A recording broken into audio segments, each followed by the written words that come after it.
하늘에 계신 하나님 아버지, 오늘 이렇게 좋은 날과 함께 좋은 안식을 주심에 감사합니다.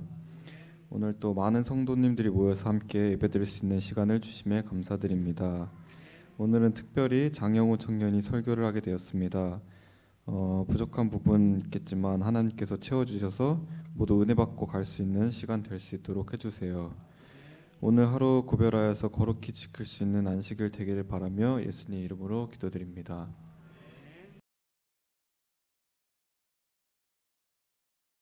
안녕하세요. 오늘 설교를 맡게 된 장형우입니다.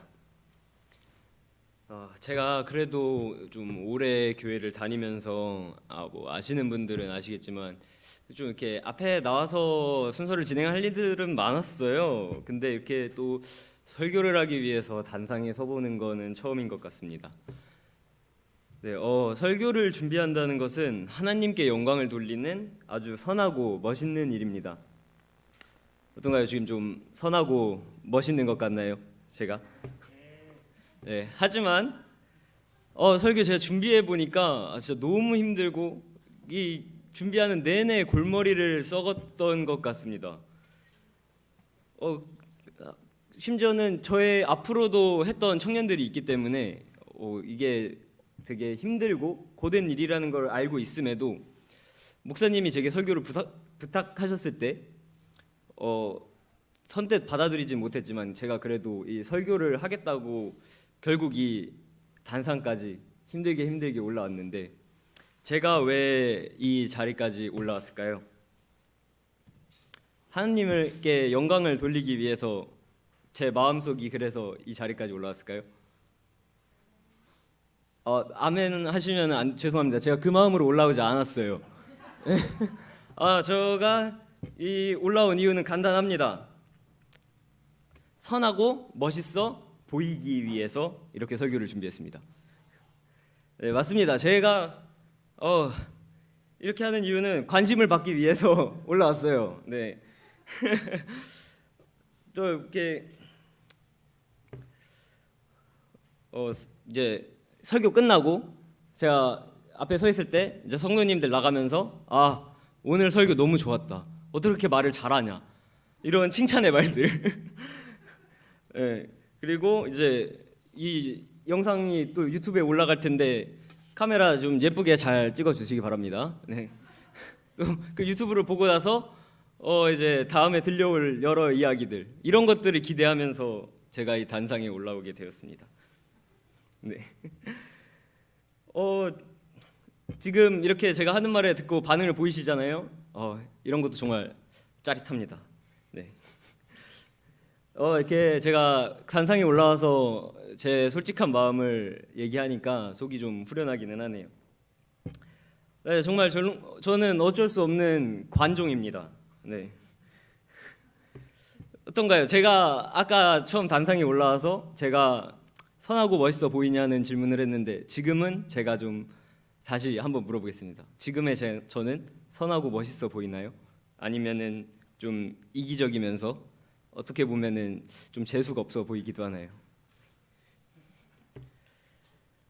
네, 이제 제가 했던 앞에 이런 것들은 뭐 제가 설교를 하려고 준비한 게 아니라 정말로 목사님에게 설교하는 것을 그 부탁을 받고 실제로 제가 했던 생각과 그런 이기적인 마음가짐이었습니다. 그런데 여러분, 이런 이기적인 마음 과연 저만 가지고 있을까요? 질문 하나 더 하겠습니다. 여러분 착하게 살고 계신가요? 선행을 베풀며 살고 계신가요? 감사합니다. 네, 제가 볼 때는 여러분들이 진짜 다 너무 착한 분들이에요. 이렇게 힘든 시기에 안식일이라고 교회까지 나오시는 분들.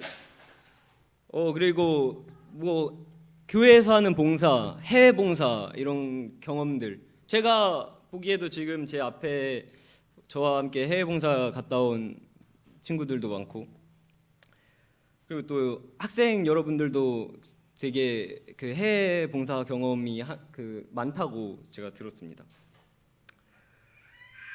네. 학생분들 거기다가 지금 학교도 잘 나오고 계시죠? 이 힘든 시국에. 네. 그에 비해서 저는 이 힘들지도 않았던 시국에 고등학교 1학년 때만 자퇴를 3번 할 뻔했던 예, 그런 학생이었습니다. 제가 자퇴하고 싶어서 한 게 아니라 저는 학교 다니는 거 좋아했는데 선생님이 너를 대하는 게 너무 힘들다고 담임 선생님께서 저에게 자퇴를 3번이나 권유했던 그런 학생이었습니다. 그거에 비하면은 지금 여기 앉아 계신 학생분들 다 너무 착하고 선한 학생분들입니다. 그뿐인가요? 요즘 뉴스만 틀어도 나쁜 사람들 정말 많이 나와요. 막 강력범죄 저지르는 사람들, 뭐 최근에 또 이슈가 되기도 했죠. 그 아동 학대를 해서 뭐 자신의 아이를 죽이는 그런 일까지 하는 사람들. 정말 여러분들 중에는 그런 나쁜 사람들 안 계시지 않습니까? 네, 안 계시죠. 네. 만약 그런 분이 있다면 오늘 제 설교를 좀 더 집중해서 들어주시기 바랍니다. 네, 정말 여러분 대부분이 착하게, 선하게 살고 계세요. 왜요? 왜 그렇게 착하게들 살고 계십니까?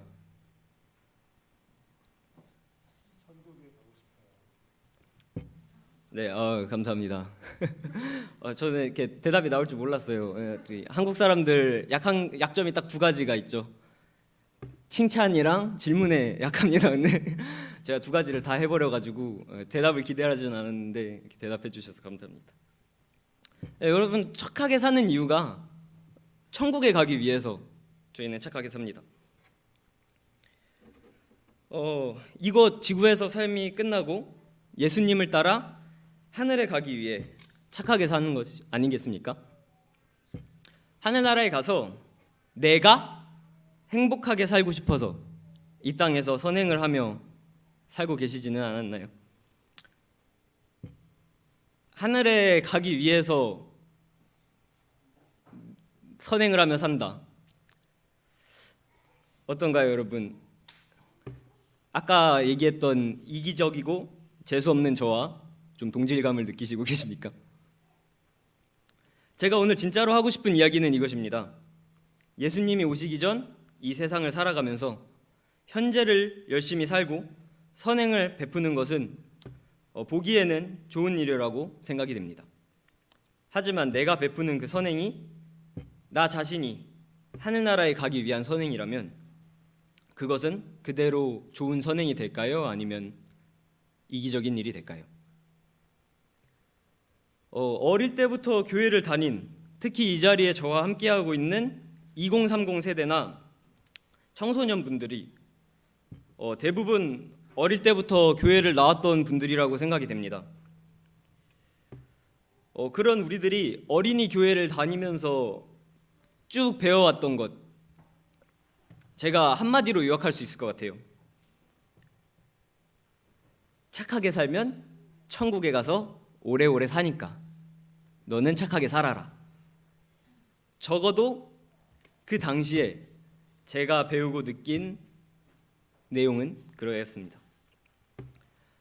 물론 지금 어린이교회 진행하시는 분들은 이렇게 하지 않을 거라고 생각해요. 이미 시대도 많이 지났고 지금 너무 잘 이끌어주고 계시기 때문에. 하지만 제가 어린이교회에 다녔던 그때 교회의 인상이 저에게는 그랬던 것 같습니다. 이런 착하게 살면 하늘에 간다. 정말 단순하고 명료합니다. 이것을 이해하는데 큰 능력이나 어떤 어려움이 있는 것도 아니죠. 그래서 어릴 때부터 어떤 하나의 진리처럼 받아들여지는 것도 쉬웠다고 생각이 됩니다. 그래서 저는 여러분과 이 기회를 통해 신앙적으로 한 단계 더 성숙해졌으면 하는 바람으로 이 설교를 준비하게 되었습니다. 이제 성경에 여러분이나 저와 같이 생각했던 사람이 있습니다. 특히 적어도 저는 이 사람과 정말 많이 닮았다고 생각해서 이 사람을 주제로 설교를 하려고 합니다. 그렇기 때문에 제가 좀 이 사람에게 몰입을 해서 이야기를 해보겠습니다. 이해를 돕기 위한 약간의 각색이 있을 수 있으니까 좀 양해를 구합니다. 마태복음 19장 16절부터 24절에 등장하는 부자 법관입니다. 성경이 있는 분들은 찾아보셔도 되고 없으셔도 상관이 없습니다. 이 사람이 아마 지금 이 세상에 태어났다고 가정을 해본다면 정말 선하고 멋있는 사람이었을 것 같습니다. 돈도 많고 지위도 있었으면서 뭐 성경의 말씀으로 유추해 볼 때도 뭐 봉사 활동이나 기부 활동 이런 것도 열심히 하는 사람이었는데 거기에다가 활용점정으로 젊기까지 한 영앤 리치한 그런 사람이었습니다. 여기서 끝이 아닙니다. 거기에 더해서 시대의 소망 57장에는 예수님도 이 청년이 자신의 동업자가 된다면 예수님이 필요로 하는 일에 도움이 될 것을 아셨다고 나와 있습니다. 이것은 저는 이렇게도 해석해 볼 수 있을 것 같았습니다. 교회도 열심히 다니고 성경에 대한 지식도 많았으며 교회의 리더로서 교회 하나를 이끌어 나갈 능력도 충분한 사람이었다고 생각이 됩니다. 아마 그 사람 주변에서는 그 청년에게 너라면 천국에 갈 수 있을 거야. 너 같은 사람이 하늘나라에 갈 수도 있는 사람이지 라는 말도 들었을지도 모릅니다. 그런데 그렇게 완벽한 그에게도 한 가지 충족되지 못한 것이 있었습니다.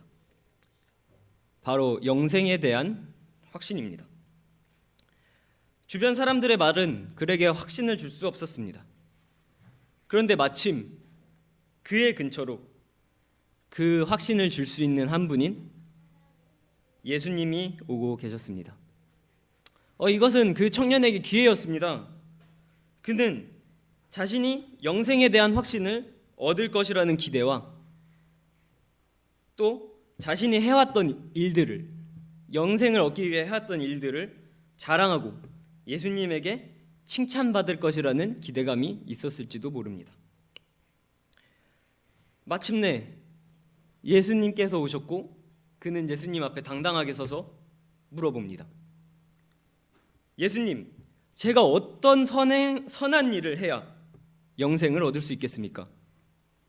예수님이 대답하십니다. 선한 분은 오직 하나님 한 분이시다. 하나님께서 세우신 십계명을 잘 지킨다면 생명이 있을 것이다. 그는 신이 나서 대답했습니다. 예수님, 그것들은 제가 다 지켰습니다. 그거 말고 영생에 대한 확신을 얻기 위해 제가 영생에 대한 확신을 얻을 수 있는 방법을 가르쳐 주십시오. 그가 하고자 했던 하나의 목적이 이루어졌습니다. 예수님과 많은 사람들 앞에서 자신이 이루었던 선행과 자신이 지켜왔던 율법들, 계명들을 떳떳하게 모두 지켰다고 자랑하였습니다. 이때 아마 그는 속으로 예수님의 입에서 너가 그러한 계명들을 모두 지키고 선하게 살았느냐? 그렇다면 너는 천국에 갈 준비가 되었구나 라는 한마디를 듣고 홀가분해질 것을 바라며 예수님의 다음 대답을 기다리고 있었을지도 모릅니다. 그러나 우리 모두 아는 바와 같이 예수님은 그렇다면 네가 가지고 있는 모든 재물을 팔아 가난한 사람들에게 나누어 주고 나를 따라오너라. 그리하면 내가 하늘에 너를 위한 보화를 마련해 놓겠다. 이렇게 대답을 하셨죠. 그때 이 청년의 머리는 아주 빠른 속도로 돌아갔을 겁니다. 내 모든 재물? 어디까지? 통장에 있는 돈 전부? 아니면 부동산? 그것도 아니면은 주식이나 비트코인으로 내가 벌었던 돈들? 그가 여태까지 해왔던 후원 사업이나 기부 활동 이런 것과 비교했을 때 그가 가진 전부는 엄청난 액수였습니다. 그래요. 그래도 어쩌면 청년이 이렇게까지도 생각할 수 있을 것 같습니다. 그래. 내가 가진 모든 걸 팔아서 어려운 사람들을 도와줄 수 있지. 까짓 거 돈은 다시 벌면 되니까. 라고 생각할 수도 있었을 것 같습니다. 그런데 이때 다시 한 번 더 그의 명석하고 좋았던 머리가 돌아가기 시작합니다. 잠깐만. 근데 내가 지금 예수님을 따라가면 지금 진행 중인 내 사업은 다음 달부터 시작하는 대형 프로젝트는 어쩌지? 나 2달 후에 약혼한 예쁘고 돈 많은 부잣집 딸내미 의사랑 결혼해야 되는데. 그는 결국 예수님께 등을 돌리고 그가 왔던 길을 돌아서 갔습니다. 그가 왜 이런 선택을 했을까요? 그가 해왔던 모든 선행과 영생을 바라는 마음이 모두 자신을 위한 것이었기 때문입니다. 저는 예수님이 청년에게 주신 답이 단순히 그냥 재물을 팔고 나를 따라오라 라는 그냥 행동에만 그치지 않는다고 생각을 했습니다. 예수님은 그의 내면을 보시고 어떠한 보상도 바라지 않고 예수님을 따르는 행위, 즉 천국을 보상으로 받고자 하는 것이 아니라 정말 예수님과 같이 예수님이 나아가는 방향으로 같이 나아가는 삶을 살아주기를 바라셨고, 그렇기 때문에 그러한 힌트를 주셨다고 생각이 됩니다. 그렇게 예수님과 같은 방향으로 살다 보면 바라지도 않았던 하늘나라가 우리에게 훈장처럼 주어지는 것이 아닐까 생각합니다. 제가 내린 결론은 이것입니다. 하늘나라는 용감한 시민상과 같아야 한다고 생각합니다. 좀 뜬금이 없죠? 이 용감한 시민상이라는 것이 다른 일을 구하거나 강력 범죄자의 체포를 도운 일반 시민에게 주어지는 상입니다. 이 상을 받은 사람들 중에 그들이 한 행동을 통해 이 상을 받을 것이라고 예상하고 움직인 사람이 있을까요? 길을 가다가 저 사람 위험해 보이잖아, 구해줘야지 하고 오늘 착한 일 했으니까 조금 있다가 용감한 신인상 받겠다, 이렇게 생각했던 사람들이 있을까요? 아마 그런 사람은 없었을 거라고 생각합니다. 그 상을 받았던 사람들 대부분이 그들의 삶 깊은 곳에서부터 다른 사람을 돕고자 하는 예수님과 같은 마음이 있었기에 그들의 선행이 우연치 않게 드러난 후 정말 생각지도 못하게 그 용감한 시민상을 받았을 것이라고 생각이 됩니다. 이 자리에 계신 분들도, 우리 교회의 성도님들도, 후에 이 설교를 보게 되는 분들도 하늘나라를 보상으로 바라는 선행이 아닌 예수님의 모습을 따라 살아가셨으면 합니다. 또 그렇게 생각할 수도 있어요. 내가 했던 선행인데 다른 사람의 눈에 띄지 않아서 용감한 시민상 못 받을 수도 있죠. 그렇지 않습니까? 그러나 우리가 예수님의 마음을 갖고 예수님과 같은 방향으로 살아간다면 우리가 굳이 천국을 받지 않더라도 이 세상을 살아가는 게 하늘나라에서 살아가는 것처럼 살아갈 수 있지 않을까라는 생각도 하게 되었습니다.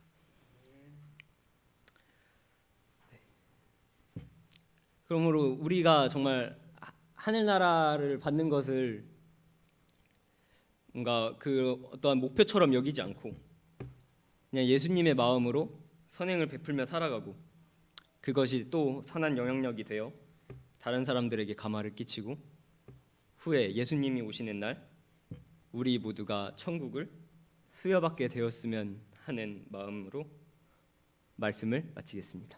감사합니다.